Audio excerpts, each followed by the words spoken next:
Kurds accused of forcing Arabs from their homes in Iraq. Amnesty International says the mass displacement could amount to a war crime as the Iraqi government is pressured to protect civilians from unrelenting violence.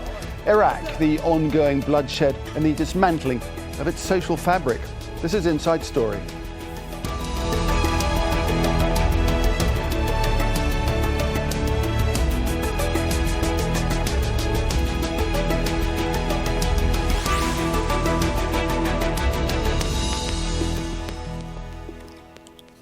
Hello there, welcome to the programme. I'm Nick Clark. They are among the most trusted allies of the international coalition in the fight against ISIL in Iraq, benefiting from military and political support.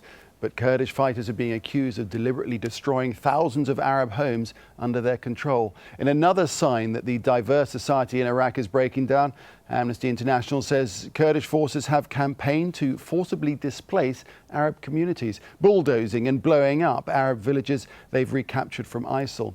It's being seen as revenge for perceived Arab support for ISIL. And Amnesty says the Kurdish actions could amount to war crimes. Well, Amnesty isn't the only group tracking the impact of war on Iraqis. A new UN report has documented what it calls a staggering level of violence. Nearly 19,000 civilians have been killed in Iraq, roughly over the last 2 years. More than 3 million Iraqis have been forced from their homes, and the United Nations says the worst excesses were committed by ISIL fighters.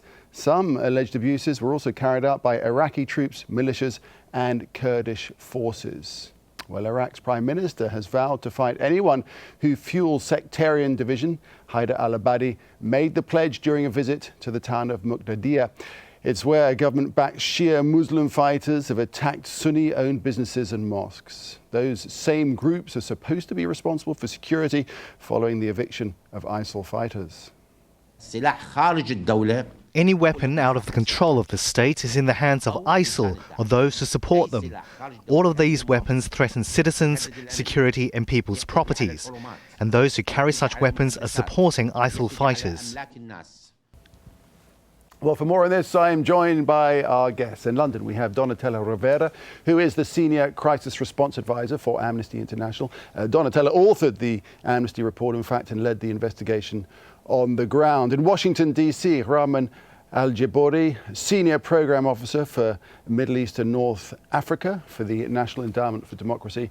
And in London, we have Rebwar Fatah, who is the founder and managing director of the Middle East Consultancy. Rebwar is a specialist on Kurdish affairs. Welcome to you all. Good to see you here. Donatella, I'd like to start with you. Let's start with this Amnesty report. It is called The Forced Displacement and Deliberate Destruction in Northern Iraq, Banished and Dispossessed. You gathered testimony from more than 100 eyewitnesses and victims. Tell us more about what you found. Yes, obviously the testimonies that I gathered on the ground are only part of the story. More important is the evidence that I've seen with my own eyes in so many villages where very widespread destruction took place. In some cases, nothing remained of an entire village, not a single structure. And I'm talking about not the kind of destruction or damage that has occurred in the context of the fighting, in the heat of the battle. I am talking here about destruction that happened deliberately, weeks and months after these specific areas were firmly in the control of the Peshmerga forces. I give you one example. Some of the villages in the northwest near Sinjar, between Sinjar and Mosul, Chiri, Sibaya, Khazuqa, Khabari. I was there last April and the houses had been almost all burned down a few months earlier under the watch of the Peshmerga by a Yazidi militia, but the houses were still standing and they could have been repaired. I went back at the end of November, so 2 months ago, and the villages had been bulldozed. And if you look at the satellite imagery that we have obtained for these villages, it shows very clearly what happened. So, you know, it's no good. The Kurdish authorities, a few minutes ago, I saw a response from somebody to whom we wrote a month ago, and he never responded, but he issued a response now saying it's all wrong and it's not true. The evidence is incontrovertible. Right, and I'm ready to go back to those places with anybody and show them what we're talking about. Sure, they say the allegations are false. It was a spokesman for the Peshmerga who said the allegations are false and the destruction has been caused by their enemies, ISIL? Well, as I said, the cases that are cited and documented and investigated in this report are not, I repeat, not cases where the damage occurred in the context of fighting or in the context of airstrikes by coalition forces. These are places that were burned down, bulldozed, weeks and months after they were in the firm control of the Peshmerga forces. And in your assessment, why has this happened? There seem to be two reasons, and I'm basing this simply on what I'm being told by some Kurdish authority officials and some Peshmerga, speaking off the record. On the one hand, there are very sweeping allegations such as, oh, those villages supported ISIS. Which is not an acceptable reason, because the people of those villages whose home have been destroyed are living in the areas that are controlled by the Kurdish authorities. So if they have any specific accusation against them, they can arrest them and bring them to justice. Destroying their homes, it's not acceptable. Another reason that comes up is that these villages, all of them, without exception, are in the disputed areas to the south of the Kurdish-controlled semi-autonomous territory. These areas have been disputed for many decades. And now, since the Iraqi army fled the northern Iraq in 2014, the Peshmerga have been controlling those areas. And some Kurdish official told me, well, we are just taking back what used to be ours. Because, of course, we all know that during the reign of Saddam Hussein, there was displacement of Kurds and an encouragement for Arabs to settle. But certainly, one cannot think of solving abuses that occurred decades ago by repeating the same abuses today. So such conduct is not acceptable on any count. All right, well, let's bring in a specialist on Kurdish affairs, Rebwar Fatah, in London. How do you assess this report?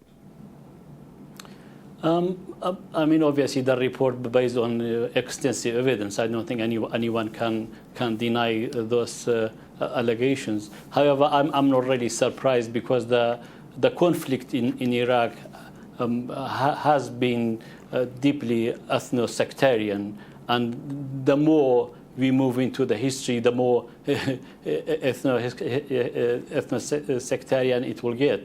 So this is a result of the fact that Iraq, with all its different powers operating in it, failed to provide civilians with stability. I mean, I'm not really surprised at all, and that's maybe that strip is not the only place these atrocities happening. No, certainly not the only place where atrocities are happening. But why do you think? Why do you think this is happening? Do you think this is retribution? This is reclaiming land that was taken from them during the so-called Arabization under Saddam Hussein? I think that there are a number of reasons. Some of them you mentioned, others. Peshmerga forces try to take revenge of ISIS, and the Peshmerga forces are same as all the other military forces in Iraq, are not trained, are not under the same command and control. They are not aware of code of conduct of conflict and war. They are not trained, so it is because they were not really prepared for such a conflict. They were just trained to keep the security of their own region, and suddenly facing an outside conflict, especially against a very substantial army of Islamic State, insurgent Islamic State. So they simply don't know how to behave, and maybe other reasons. Some of these villages, as your speaker earlier said, were harboring, if you like, insurgents from Islamic states. When the Peshmerga forces move in, they try to take revenge. There are a vast number keeping security of reasons. against that sort of situation is one thing, but bulldozing whole villages, flattening them, is entirely another. I mean, that's extreme to say the least. I mean, I don't disagree. I'm not really aware of that evidence, but of course it has been reported, so it must happen. I mean, on a number of occasions, Peshmerga forces stated that when ISIS left these areas behind, they are all booby-trapped, so they have to clean it up. That's one explanation given to me, but I am not aware exactly the reason for destruction of a village or an area that's under their control. I don't understand why they have done that. There might be some security reason also that they fear that maybe ISIS fighters can move into these areas at night, but I'm trying to understand why you destroy a place which is under your control. Right. Okay. Well, let's go to Washington D.C. now. We can speak to Rahman Aljebouri. What's your viewpoint about what's happened in the north of Iraq? Good afternoon. First, we have to be direct to the truth and reality. Revenge is part of the region, part of the culture of the region. But if we want to talk about the real reason for leveling these houses and homes and bulldozing, it has to deal with the future more than the past, more than with the fight of ISIS right now. It is literally the conflict in Iraq right now. Each race in Iraq tried to draw their borders for the future, for the leveling of the house on the disputed area. So the Kurdistan Peshmerga, or I wouldn't say the Peshmerga, they get instruction from upper political leaders to level these houses, so to draw the border of Kurdistan for the future. So leveling these houses, claim it to Kurdistan, and waiting for what is the political process going to lead to in the next probably 6 to 12 months.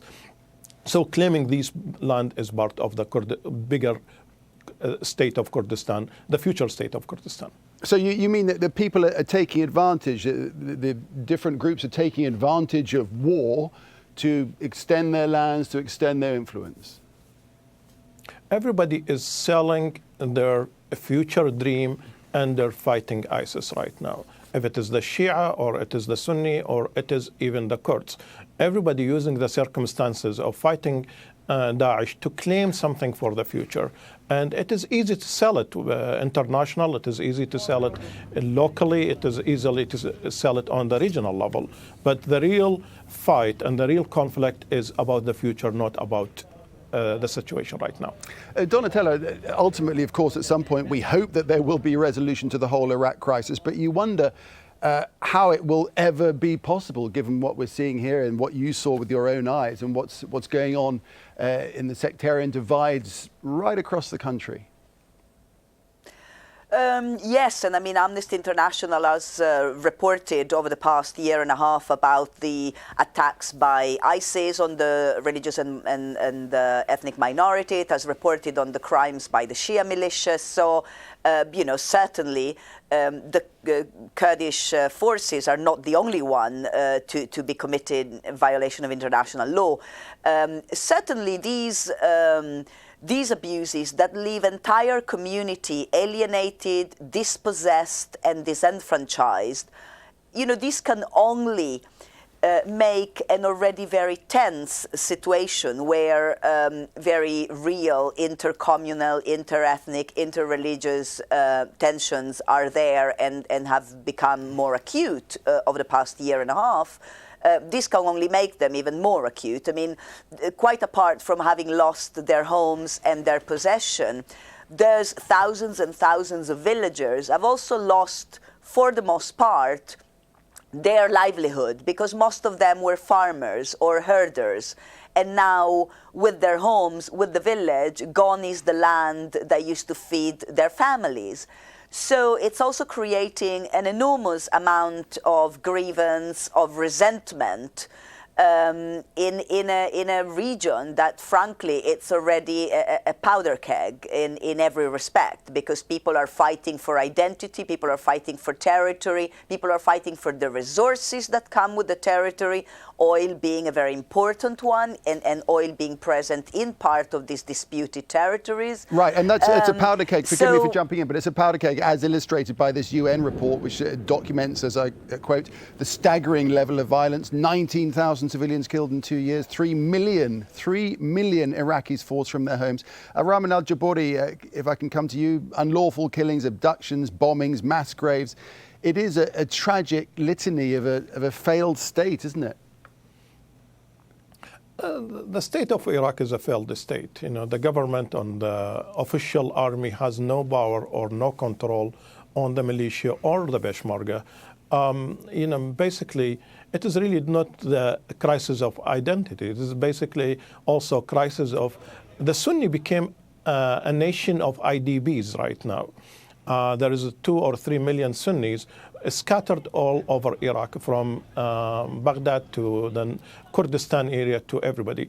It's the government has no control. The government has really no power on the military or the militia or the Peshmerga. So the government is just a structure. Everybody benefits from that structure because it is weak structure, allowing them to do what they want to do. So when the Prime Minister Abadi says that he's made a promise he will surely be unable to keep, hasn't he, that he will sort out this sectarian divide, that he will fight anyone who fuels it, that's just pie in the sky, isn't it? You know, I think this is for the media, you know, more than anything else. I mean, again, the news came yesterday before. It's like even the Minister of Interior went to the north of Babil or Halla and almost kidnapped by a small militia and negotiate his way out. News this morning talking about even the Minister of Defense almost get kidnapped yesterday or before in a Sadr city. You know, these are the news. These are the head of the security forces. If they cannot protect themselves, how they going to protect the country, or how they going to get you know, control over these militia or the Peshmerga?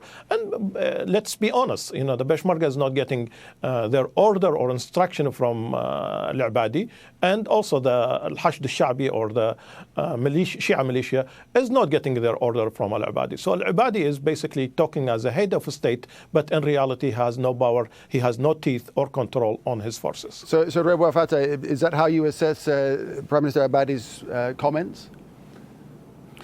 I think President Abadi the Prime Minister Abadi hasn't really got the power. They might have the mandate, but not the power. I mean, probably the Shia militia have more power over Abadi. And I would say, like an Iranian Revolutionary Guard, Qasem Soleimani will have more power over Shia militia groups than Abadi himself. Because let us not forget all the Shia militia groups, and their structure is very, very complicated, and there are too many of them. They all work differently. They don't work to any ethics. They don't have any codes of conduct. So they go to villages and they do whatever they want to do. And there are many stories, which is very well documented by all human rights organizations, that single Sunni males are always at risk, even if they are just passing through a checkpoint which is manned by Shia militia groups. And there are towns, probably Jurf al-Sakhar was one of them, that thousands of its Sunni population evacuated without allowing them to go back in. And there are reports that Sunni villages from Diyala governorate are not allowed to go back in. Many accuse that because they don't want Sunnis to be neighbors to Iran.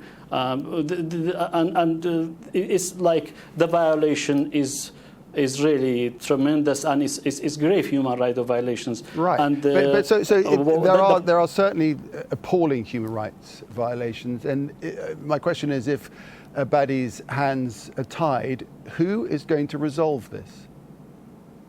Abadi cannot resolve the problem. When he came to power, he tried to have this reform package, but he didn't really go very far because his power is limited. And I don't think anybody else or any other organization, whether it's the Iraqi parliament, whether the Iraqi government, whether it's the judiciary, nobody can solve that problem.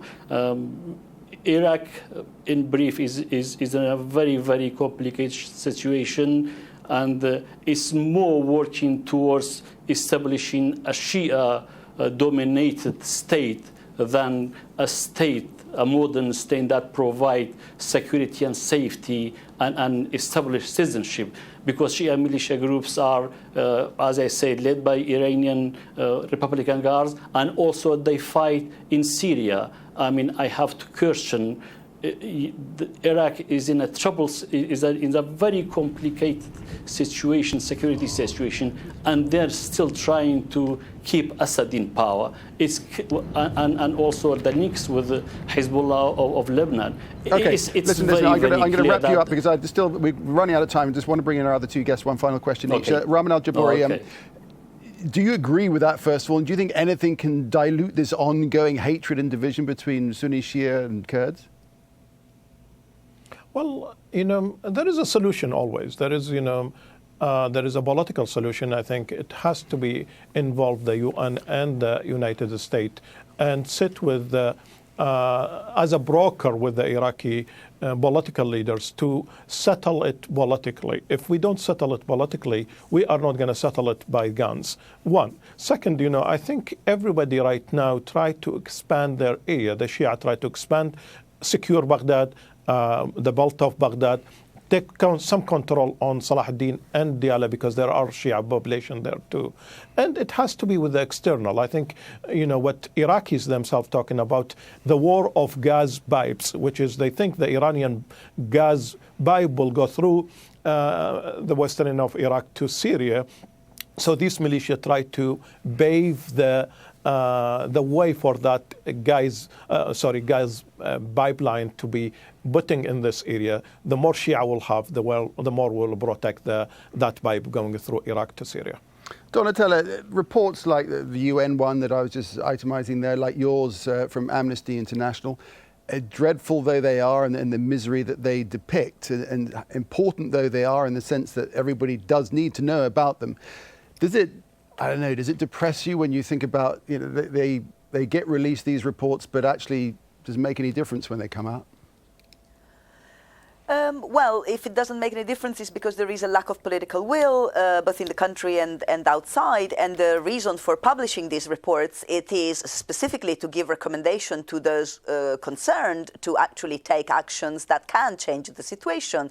First and foremost, our recommendations are addressed to the Kurdistan regional government, which has a greater degree of control over that area than the mess that is happening further south in Baghdad and around. And it can impose a certain code of conduct on its forces, because even in war, not everything is permitted.